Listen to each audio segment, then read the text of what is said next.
Canada's cold has this reputation for freezing everything. The streets, your breath, even the noise. And still, there's something that doesn't freeze. Something that keeps moving, hiding behind screens, DMs, and profiles. Because while the world thinks snow and maple syrup, Canadian internet has stories that shouldn't exist.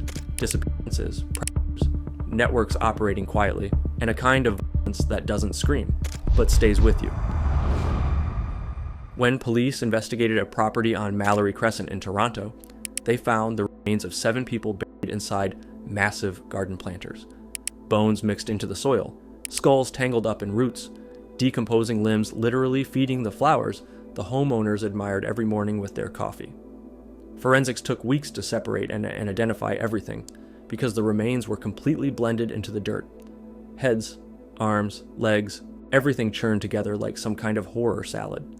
And the person responsible? The same nice 66-year-old guy who charged those families to plant their tulips. Like, just picture this. Rich Toronto families having Sunday tea in their perfectly manicured backyards, kids playing on the grass, the dog running around. Meanwhile, less than a meter underground, the dismembered remains of murdered men are rotting. They probably said, "Thanks, Bruce. The petunias look gorgeous this year." While he's thinking, "If you only knew what's underneath, Karen." Absolute insanity.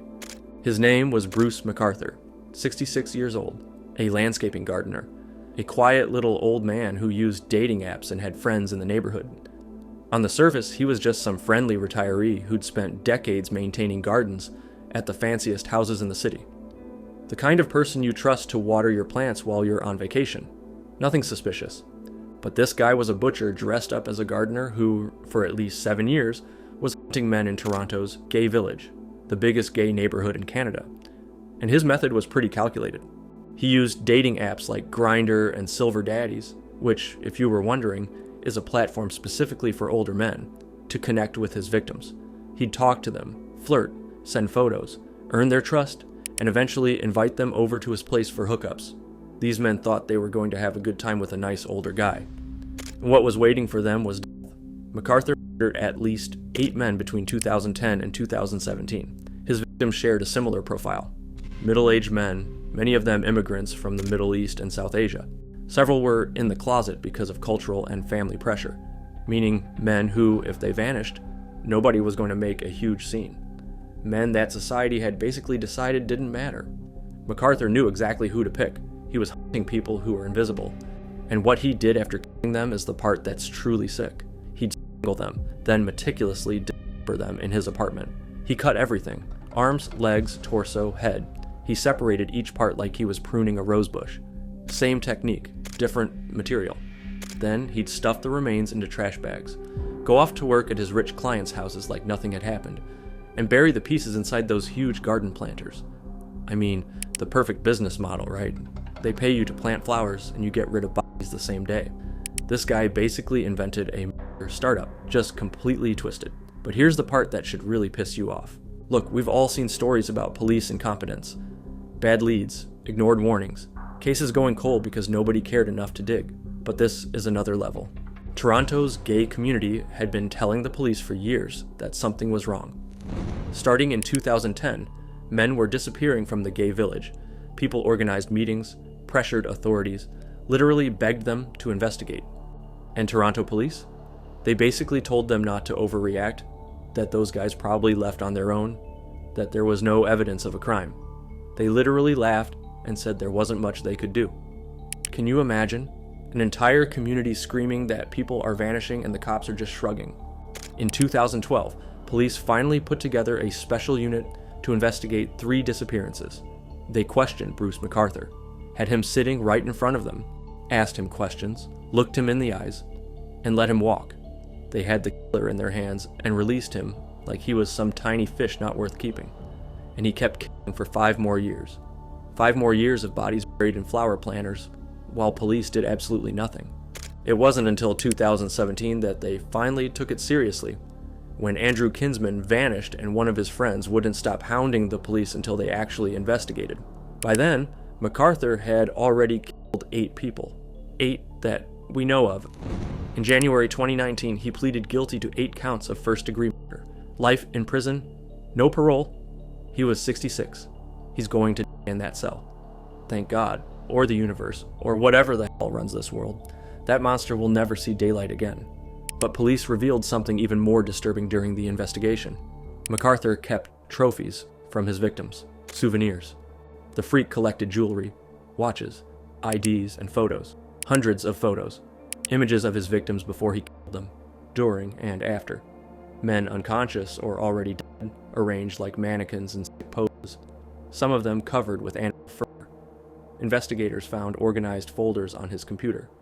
Each victim had their own folder, their own personal file cabinet of horror. This guy could be sitting on his couch after dinner, watching TV, scrolling through photos of people he murdered, the way a normal person flips through vacation pics.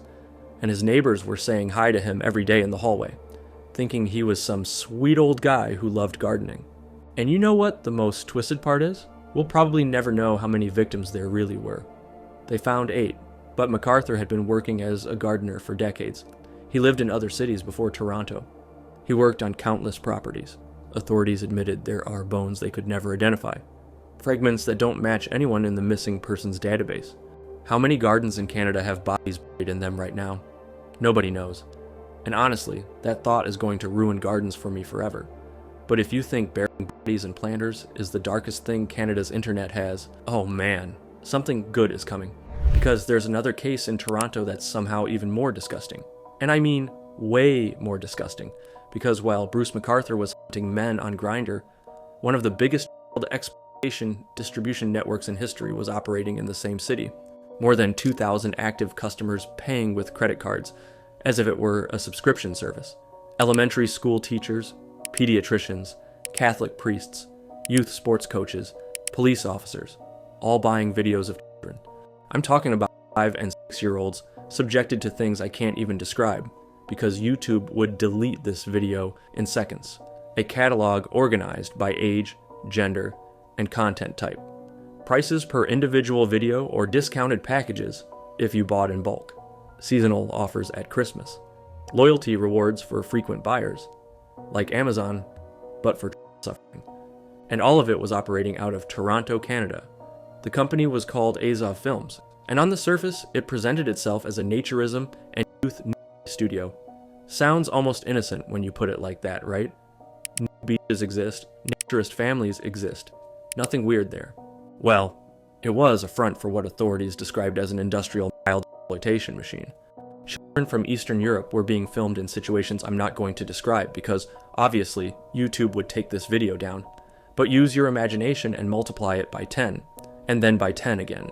The owner was a guy named Brian Way, and I swear I'm not making this up. This dude was basically a Silicon Valley mindset entrepreneur who saw a market opportunity in the most rotten, disgusting part of the human soul, and decided to build a business around it. He had producers in Eastern Europe filming the content, a global distribution network, payment processing through legitimate credit card companies. The videos would get uploaded, distributed worldwide, and the money would flow straight back to Toronto. He literally built a Netflix out of children's horror with a subscription system and premium levels. In 2013, Toronto police announced the results of an operation called Project Spade. 3 years of investigation, arrests in 50 countries, a global takedown. Thank God, or the universe, or whatever the hell runs this world, they managed to dismantle the network. But the numbers that came out make you want to throw up. The list of buyers was not made up of weirdos living in basements, eating pizza, and avoiding the sun. They were people in positions of trust, literally wolves guarding the henhouse. In the United States alone, 76 people were arrested, including a teacher in Missouri who had accused his own students for years. In Spain, there were 29 arrests. In Australia, a children's swimming coach used his position to gain access to victims. Each arrest was a story more disgusting than the last. And these guys weren't just passively viewing the content. Researchers found chat rooms where they gave each other advice. How to approach children, how to gain their trust, how to prepare them, how not to get caught. A community of monsters helping each other become better characters, with credit cards, from the comfort of their living rooms, while their families slept in the next room. The sickest thing is how Brian Way ran the business. He treated actors as a scalable technology product. The victims were inventory, the customers were users, the videos were content. He literally talked about the scoring of in terms of engagement metrics and customer retention rates. He had spreadsheets recording which types of generated the most purchases. Basically a psycho with an MBA. And do you know how many years in prison they gave him? 10. 10 miserable years. You can get more for tax evasion. I don't understand how someone that vile can spend so little time behind bars. But yeah, justice, I guess.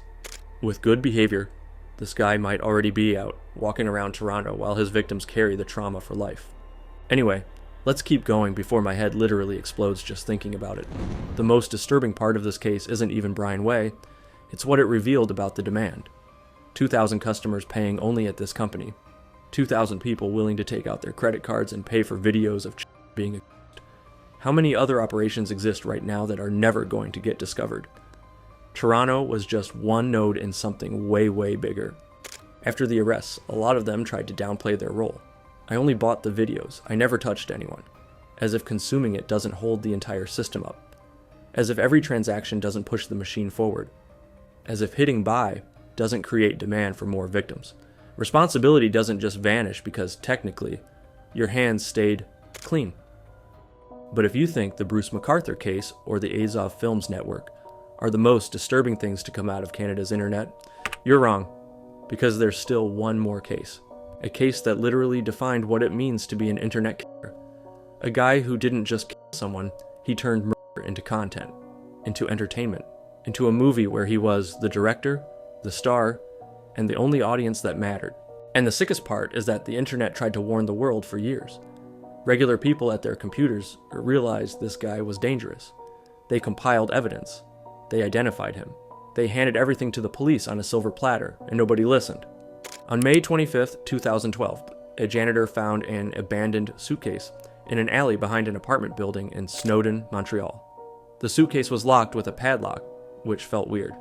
When he moved it, he noticed maggots coming out and a horrible smell. At first he thought it was a dead animal, maybe a pet, that died and someone dumped it there. Sad, but it happens. But when he managed to pry it open a little, what he found changed his life forever. It was a human torso. No arms, no legs, no head, just the middle part. Police showed up and started going through all the trash in that alley, bag by bag. In one bag they found blankets soaked in blood. In another, a driver's license with the name Luca Magnotta. They also found receipts, a bottle of wine, a screwdriver with a silver-painted handle, a 1942 Casablanca movie poster, a dead puppy, clothes stained with blood, a hammer, knives, and a small circular saw. And the scariest part, they found arms and legs, but no hands, no feet, and the head was nowhere to be found. At first, police assumed Luca Magnotta was the victim, that someone had murdered him and dismembered him. It made sense. His ID was in the trash right next to body parts. They were completely wrong. On May 31st, a package arrived at the headquarters of the Conservative Party of Canada. It was a small box with a red heart drawn on it by hand. It reeked. Blood was seeping through the cardboard. Inside was a human left foot, and a handwritten note that said, "Roses are red, violets are blue. The police will need dental records to identify you." This guy hadn't just killed someone. He was playing with the police, sending them body parts like twisted birthday presents, writing little poems about it, and this is where it gets truly disturbing. Turns out a group of people online already knew exactly who Luca Magnotta was. They'd been tracking him for almost 2 years, not because they knew he was going to kill someone, but because this sicko had been uploading videos where he tortured and killed animals. The first video showed up on December 21st, 2010 on YouTube. It was called One Boy, Two Kittens. The video showed a guy putting 2 kittens into a vacuum-sealed bag and sucking all the air out with a vacuum cleaner until, little by little, they suffocated, while the camera recorded everything. Look, I've covered some pretty sick stuff on this channel. Serial killers, human trafficking, all kinds of dark internet cases. But something about a guy killing kittens on camera hits different. Maybe because they're completely innocent. Maybe because my own cat is literally staring at me right now and I feel guilty just talking about this. Anyway, moving on. The video caused massive outrage. Thousands of animal rights activists organized in Facebook groups to identify whoever did it. They analyzed every frame of the video looking for clues. The pattern on the bedsheets, the outlets on the wall, the brand of the vacuum, any detail that could reveal his location or identity. They were like amateur detectives, obsessed with finding this guy. Then more videos appeared. In one, a cat was taped to a broom handle and drowned in a bathtub. In another, a cat was pushed toward a boa constrictor, which squeezed it until it died, while the camera kept rolling. The online groups managed to identify him. They found out his name was Luca Magnotta. They tracked down his address. They compiled all the evidence into organized files and handed it to Canadian police. And do you know what the cops did? Absolutely nothing. They said they couldn't do much over some cat videos, that it wasn't a priority, that it was probably staged or fake, and that they had real crimes to investigate. Sound familiar? Same thing happened with Bruce MacArthur. Canadian police really do have a pattern. And 5 months before the murder, 5 months, Luca Magnotta posted on one of his social accounts that his next movie was going to include humans, not cats. He literally told the entire internet he was going to kill someone. He posted it publicly, and nobody did a single thing about it. On May 24th, 2012, a 33-year-old Chinese student named Jun Lin responded to an online ad. He was looking for a casual hookup, nothing out of the ordinary. What he didn't know was he was walking straight into his own death. Security cameras in the building caught Jun Lin walking in with Luca Magnotta at 10:26 p.m. They both looked calm, relaxed, just casually talking, like any two people heading up to an apartment for a date. 4 hours later, at 2:06 a.m., the cameras caught Luca Magnotta leaving alone. He was wearing Jun Lin's shirt, the same one Jun had on when he walked in. He didn't look nervous, or shaken, or panicked. In fact, and this part really shows you what kind of person he was, he stopped in front of a hallway mirror, fixed his hair, adjusted his collar, and posed a couple of times. This guy had just murdered and dismembered a human being, and he was checking himself in the mirror like he was about to go clubbing. Insane. Like, imagine the level of narcissism. Most people look in the mirror to see if they've got food stuck in their teeth. This dude just cut someone into pieces, and he's making sure his hair looks good for the cameras. Over the next hour and a half, the cameras caught him going down to the basement to throw out trash. Over and over and over and over again. 20 trips total. Every trip carrying bags full of what was left of Jun Lin. And the same day police found the suitcase with the torso, Luca Magnotta uploaded a video to the deep web. It was called One Lunatic, One Ice Pick. I'm not going to describe what's in that video, because YouTube would obviously take this down instantly, but I'll tell you this. It's considered one of the most disturbing videos to ever exist on the internet. It shows everything. Absolutely everything that Sicko did to Jun Lin. The killing, the dismemberment, and things I genuinely don't even want to mention, because there are some things that, once you hear them, you can't unhear them. The song True Faith by the British band New Order plays in the background the entire time. He literally gave it a soundtrack. And on the wall, you can clearly see the same Casablanca poster they later found in the trash.